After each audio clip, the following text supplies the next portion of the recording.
आपण पाहत आहात BV महाराष्ट्र न्यूज, खबरबात महाराष्ट्राची।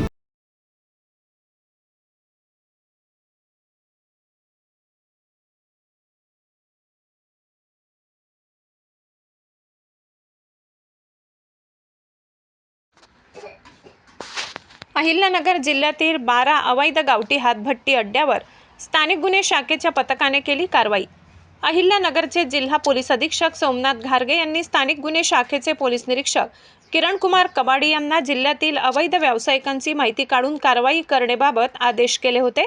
त्या अनुषंगाने पोलीस निरीक्षक किरणकुमार कबाडी यांनी स्थानिक गुन्हे शाखेचे पोलीस निरीक्षक, पोलीस उपनिरीक्षक महादेव गुट्टे, अनंत सालगुडे, संदीप मुरकुटे, दीपक मेढेव, पोलीस अंमलदार विष्णू भागवत, अतुल लोटके, गणेश लोंढे, राहुल द्वारके, सोमनाथ झांबरे, बाळासाहेब नागरगोजे, रिचर्ड गायकवाड, राहुल डोके, भीमराज खरसे, सतीश भवर, बाळासाहेब खेडकर, बाळासाहेब गुंजाळ, अमृत आढाव, भगवान थोरात, किशोर सिरसाट, विशाल तनपुरे, रोहित यमूल, प्रकाश मांडगे, अमोल आजबे, रमेश राजा आत्तार, योगेश कर्डिले, चालक महादेव भांड, उत्तरेश्वर मोराडे, चंद्रकांत कुसळकर अशांचे 4 पथक तयार करून त्यांना जिल्ह्यात अवैध धंद्याची माहिती काढून कारवाई करण्याबाबत सूचना देऊन पथक रवाना केले।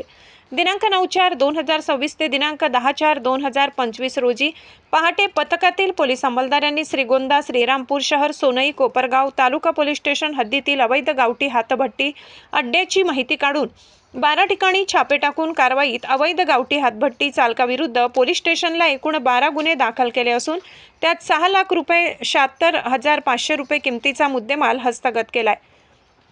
पोलीस स्टेशन निहाय अवैध गावठी हातभट्टी चालकाविरुद्ध कारवाई करण्यात आली आहे। सदर कारवाई पोलीस अधीक्षक सोमनाथ घारगे यांच्या मार्गदर्शनाखाली स्थानिक गुन्हे शाखेचे वरील पोलीस अधिकारी व पोलीस अंमलदार यांनी केली आहे। BV न्यूज महाराष्ट्रासाठी अतुल कुमार लोढा।